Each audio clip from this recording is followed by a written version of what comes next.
প্রত্যেকবার বন্যা হয়, প্রত্যেকবার আমি শর্ট টার্ম প্ল্যান করে এটাকে ট্যাকেল দিই কোনো রকম, পরের বার আবার বন্যা হয়, আবার ট্যাকেল দিই, ফারাক্কা বাঁধ থাকবে না, ফেনীর এই পাশের বাঁধটা এইভাবে ডিল হবে, পানির যে ন্যায্য হিসেবে সেটা আমি পাবো। প্রত্যেকটা জায়গায় যখন দুর্নীতি ঢেকে যায় তখন আপনার প্ল্যান গুলো এখানে কাজ করে। আমরা মনে করছি ডিসঅনেস্টি, দুর্নীতি এগুলো মেইন কারণ, এগুলো অ্যাড্রেস করতে না পারা। একটা জিনিস শুরু করতে পারে, সেই একটা ম্যান পাওয়ার, সে অন্তত এই জায়গায় ডিসঅনেস্ট হবে না। আসসালামু আলাইকুম রহমতুল্লাহ। আজকের আয়োজনে উপস্থিত সম্মানিত আলোচক বৃন্দ এবং সামনে উপস্থিত আমার আহ শিক্ষক, শিক্ষার্থী এবং অন্যান্য শ্রোতৃমণ্ডলী, সবাইকে শুভেচ্ছা এবং মোবারকবাদ জানাচ্ছি। আজকের যে আয়োজনে মূলত জলবায়ু বিষয়ে দুই রকমের আলোচনা হতে পারে। একটা হচ্ছে ইনডেপথ, যেটা আমরা এক্সপার্টদের কাছ থেকে আশা করি, আর এর বাইরে আমি পার্সোনালি সার্ফেস লেভেলের কিছু আলাপ করবো। এটা খুব বেশি ইনডেপথ হবে না কিংবা একাডেমিক হবে না, তবে আমার অবজারভেশনের জায়গা থেকে একদম বেসিক ব্যাপারগুলো বলার চেষ্টা করবো আর কি।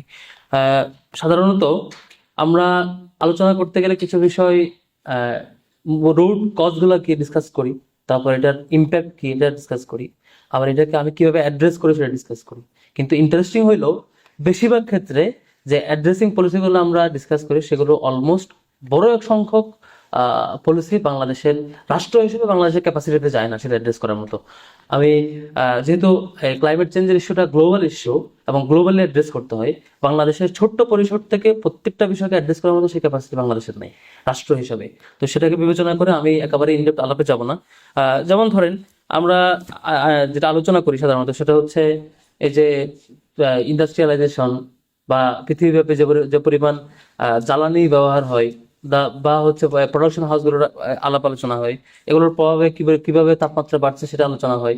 কিন্তু আপনি এখান থেকে যতই ডিসকাস করেন, যতই সেমিনার করেন, যতই প্রতিবাদ মিছিল করেন, আপনার পক্ষে এটা পসিবল না যে ইউরোপিয়ান এলাকায় আপনি এই প্রোডাকশন রেঞ্জটা কমাই দিবেন। আপনার পক্ষে এটা পসিবল না ইউএসএ যা চাচ্ছে তা আপনি ঠেকাই দিবেন, এটা পসিবল না। 2015 সালে যখন প্যারিস চুক্তি হয়, 17 সালে এসে ট্রাম্প এখান থেকে ব্যাক করে, বলে যে এটা একটা বোগাস জিনিস, আমি কোনো এখানে হেল্প করবো না, সরে আসে। আমি আপনি কিন্তু কিছু করতে পারি নাই।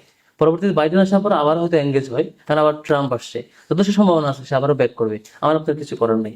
তবে হ্যাঁ, তো যেখানে যেখানে আমরা করণীয় আছে, যেসব সলিউশন, আমি বারবার এমন করণীয় আলাপ করে আমি সময় নষ্ট করতে চাই না যেগুলো আমার পক্ষে আপাতত শর্ট টাইমে পসিবল না। আর লং টার্মের গুলো অবশ্যই আমরা এক্সপার্টদের কাছ থেকে সাজেশন শুনবো। শর্ট টাইমের ব্যাপারগুলো আলাপ করার চেষ্টা করবো। প্রথমত, সাধারণত এখানে কিছু ইন্টারনাল কিছু বিষয় আছে যেগুলো ডিসকাস করা দরকার, ইন্টারনালি আমরা সলভ করতে পারতাম। আর কিছু এক্সটার্নাল ফ্যাক্টর আছে যেগুলো এক্সটার্নালি ডিল করা দরকার।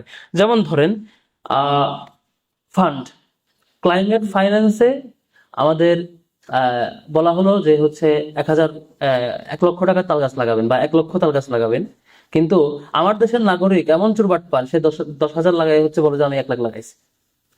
অথবা কোনো একটা অথরিটিকে কাজ দেওয়া হইলো যে আপনার কাজ হইলো এই বাঁধটা এই পরিমাণ বাজেটে এই রেঞ্জে তৈরি করা।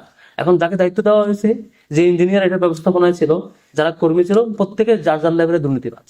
কারণ আপনি যতই ফান্ড দেন না কেন, এটা মানে সমাধান হওয়ার কথা না। এর বাইরে এটা হচ্ছে ফান্ড যেটুকু আছে সেটুকু বাস্তবায়নের কথা বলছি। এখানে আপনি যতই অ্যাকাউন্টেবিলিটির কথা বলেন, যতই আপনি ইয়ে করছেন, কিন্তু একদম সুপিরিয়র অথরিটি থেকে একদম লোয়ার ক্লাস পর্যন্ত প্রত্যেকটা জায়গায় যখন দুর্নীতি ঢেকে যায় তখন আপনার প্ল্যান গুলো এখানে কাজ করে না ইন্টারনালি। তারপরে এর বাইরে মনে করেন ফান্ডের কথা বলি। সাধারণত ফান্ডে আমাদের যেটা স্বাভাবিক হয় যে পলিসি হচ্ছে অ্যাডাপ্টেশন এবং মিটিগেশন, দুইটাতে 50-50 বাজেট থাকতে হয়। কিন্তু আমাদের ক্লাইমেট ফাইন্যান্সে যেগুলো আমরা পাই না, সাধারণত দেখবেন অ্যাডাপ্টেশনে দেয় 20% সর্বোচ্চ, আর বাকিগুলো হচ্ছে মিটিগেশনে পাই। কেন জানেন? আপনি মিটিগেশনে যখন সোলার কিনতে যাবেন, আপনি ওই সেম সোর্স থেকে কিনবেন, আপনার টাকা দিচ্ছে, আপনি আবার কিনবেন তার কাছ থেকে, তার একটা লাভ আছে। কিন্তু যেখানে আপনার অনেস্ট, যেখানে আপনার ফান্ডিং বেশি হওয়ার কথা সেখানে আপনি অনেস্ট ফান্ডিং পাচ্ছেন না।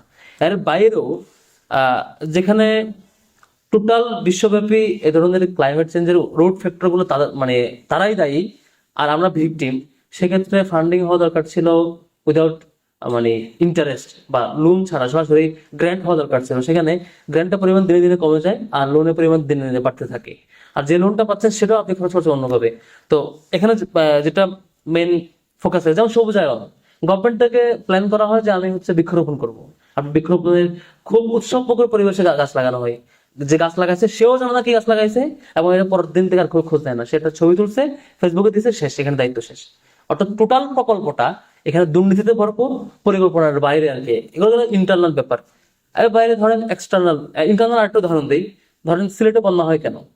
আমার পরিকল্পনায় তৈরি করা বাঁধ আমার পরিকল্পনা তৈরি করা রাস্তা, আমার পরিকল্পনা তৈরি করা ব্রিজ, কালভার্ট, বিভিন্ন কিছু অপরিকল্পিত হওয়ার কারণে সিলেটে বন্যা হইতেছে। এর বাইরে দেখেন এক্সটার্নাল ফ্যাক্টর, ফেনীতে বন্যা হয়েছে কেন? ইন্ডিয়ার কারণে। আপনি উত্তর অঞ্চলে এই যে যেসব অঞ্চলে খরা, প্রচুর খরা প্রবণ এলাকা, কেন? কারণ হচ্ছে তাও বাদের কারণে। এই এক্সটার্নাল ফ্যাক্টরটা আপনি ডিল করতে চান না, এখানে আপনি পলিটিক্যালি নমনীয় থাকেন। তো যে কারণে আমার কাছে মনে হয় আমাদের আলোচনা হওয়া দরকার। অনেক বড় বড় পলিসি যেগুলো আমি ইউরোপিয়ান ইউনিয়ন কিংবা ইউএসএ কে ডিল করতে আমার শর্ট টাইমে আমি পারি না, এখানে অন্য ফ্যাক্টর। কিন্তু তার চাইতে বেশি জরুরি হলো আমার দেশের মধ্যে ইন্টারনাল এবং আশপাশের ইস্যুকে মাথায় রেখে এক্সটার্নাল যে ফ্যাক্টর গুলো আমাদের ডিল করতে পারা দরকার, এগুলো মাথায় রাখতে হবে। দেখেন, এই খরা প্রবণ এলাকায় একটা ইউনিয়নে মনে করেন হচ্ছে আপনার ইন্ডিয়ার বাঁধের কারণে প্রচুর খরা, এখানে রেগুলার খরা হয়। কারণ ওই মানুষগুলো কি খাবে? কোনো মাটিতে তার ফসল হয় না। সে যে রান্না করবে, কাঠ দিয়ে তো তাকে রান্না করতে হবে। কাঠ কোথেকে আসবে? গাছ থেকে আসবে, গাছেই হয় না ওখানে। পুরো এলাকা যখন এভাবে খরা প্রবণ হয়, তাকে এলাকা ছাড়তে হয়। অথবা কখনো হয় আমি তো এলাকা ছেড়ে থাকতে পারবো না, আমার এখানে থাকা লাগবে। এখন পোলারে বলে যে হচ্ছে তোমার পড়াশোনা করার দরকার নেই, তুমি এখান থেকে এটা আনবা, তুমি ওই এলাকায় যাবা, কাঠ আনবা, তুমি ওখানে ফসল করবা, দূরে গিয়ে কাজ করবা, তখন তার পড়াশোনা শেষ। শুধু ফ্যামিলির জীবিকা নির্বাহের জন্য শুরু থেকে ওই ওই ফ্যামিলিগুলো দেখবেন প্রাইমারি শিক্ষা ওরাও ঠিক মতো পাচ্ছে না। অর্থাৎ এই যে এই বন্যা, ফেনীতে কি হয়েছে? ফেনীতে টোটাল কমিউনিটির একটা রেগুলার স্ট্রাকচারটা ভেঙে গেছে। বিপরীতে এখন এটাকে যেন আপনি এখানে এটা এই যে ক্ষতিটা হলো, এই ক্ষতিটা এখন আপনি চেক দিতে চান, এটা আবার আবার মানে এটাকে রিকভার করতে চান, আপনাকে বাজেট দেওয়া হলো। আর আপনাকে যখন বলা হবে যে ভিকটিম 50 জনের লিস্ট করেন, আপনি বেছে বেছে লিস্ট করেন যে 50 জন সম্পদশালী আপনার ক্লোজ মানুষ, আপনি ভিকটিম দেখে কিন্তু চুজ করেন না। অর্থাৎ এখানে প্রাইমারিলি যতটুকু না সমস্যা, তার সাথে আমরা নিজেরাই বড় সমস্যা, আমরা নিজেরাই সমাধানের জন্য পারফেক্টলি এখানে অ্যাড্রেস করি না আর কি।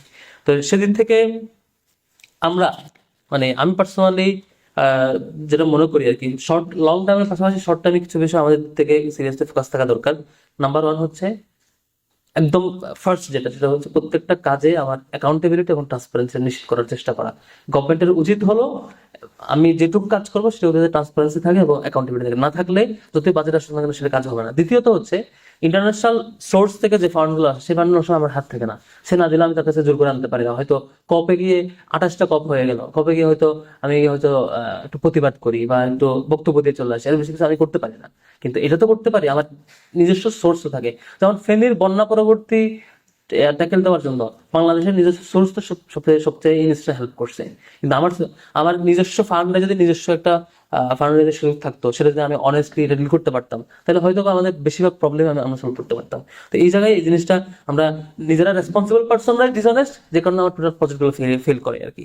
তো এই জন্য আমার কাছে মনে হয় যে শুধু এইরকম সেমিনারের মধ্য দিয়ে অ্যাওয়ারনেস তৈরি করার পাশাপাশি অ্যাওয়ারনেস তৈরি না করে, অ্যাওয়ারনেস তৈরি করার পাশাপাশি মানুষগুলো কিভাবে হলে অনেস্ট হয়, মানুষ কিভাবে হলে সে অ্যাকাউন্টেবিলিটির আওতাভুক্ত আসে, দায়িত্বশীল ব্যক্তিবর্গরা চুরিবাটপারি করবে না, তার কাজটা অনেস্টলি সেটুকু সে ওন করতে পারবে, সে রিয়েল ভিকটিমটাকে বের করে তাকে তাকে ফ্যাসিলিটেট করবে, তার মতো করে সে এখানে স্বজনপ্রীতির আশ্রয় নেবে না, সে এখানে লুকোচুরি করবে না, এইটুকু অ্যাসিওর করতে পারলে আমার মনে হয় একটা বড় কাজ বাংলাদেশের পক্ষে হয়। এর বাইরে আন্তর্জাতিকভাবে আমাদের টোটাল ক্লাইমেট ইস্যুতে বড় বড় যে ধাক্কাগুলো হয়, যেমন মনে করেন এই যে সাইক্লোনের ইন্টেন্সিটি এবং সাইক্লোনের ফ্রিকোয়েন্সি যেভাবে বাড়ছে, এখানে আপনি কি করতে পারেন? মেজর কিন্তু আপনি শর্ট টাইমে কিছু করতে পারেন না, কিন্তু আপনি তার পরবর্তীতে যে পরিমাণ স্টেপ গুলো নেন, যে পরিমাণ অ্যাডাপটিভ মেজারমেন্ট গুলো নেন, এগুলো তো আপনার লং টাইমে প্ল্যান নেওয়ার সুযোগ আছে। এখন প্রত্যেকবার বন্যা হয়, প্রত্যেকবার আমি শর্ট টার্ম প্ল্যান করে এটাকে ট্যাকেল দিই কোনো রকম, পরে এবার আবার বন্যা হয়, আবার ট্যাকেল দিই, আবার বন্যা হয়, আবার ট্যাকেল দিই, এবং সেখানে চুরি বাড়তে পারে, যে কারণে আমার নাগরিকদের এখানে উপকৃত হওয়ার সুযোগ নেই, সুযোগ পাচ্ছে না। আমার কাছে মনে হয় এদিক থেকে আমাদের প্রাইমারি করণীয় হইলো আমাদের ইন্টারনাল ফ্যাক্টরের পাশাপাশি ইন্টারনাল ফ্যাক্টর ডিল করবো, এর বাইরে এক্সটার্নাল যেগুলো আমরা পারি না, এখানে অন্তত কোনটা কোনটা পসিবল এটাকে মার্ক করা, যে আমার পক্ষে অন্তত এটা পসিবল যে ভারতের এই বাদ থেকে আমি এই জিনিস আমি ডিল করবো, ফারাক্কা বাদ থাকবে না, ফেনীর এই পাশের বাদটা এইভাবে ডিল হবে, পানির যে ন্যায্য হিসেবে সেটা আমি পাবো, যেখানে যেখানে যেটুকু পসিবল এটা শর্ট টাইমে ডিল করা, আর যেটা পসিবল এখন না সেটা লং টাইমে ধীরে ধীরে পুশ করতে পারা দরকার। ছাত্র শিবির কি করে? ছাত্র শিবির একটা ছাত্র সংগঠন, এখানে আমি গল্প বলে অনেক বড় বড় গল্প বলার জন্য বলছি না।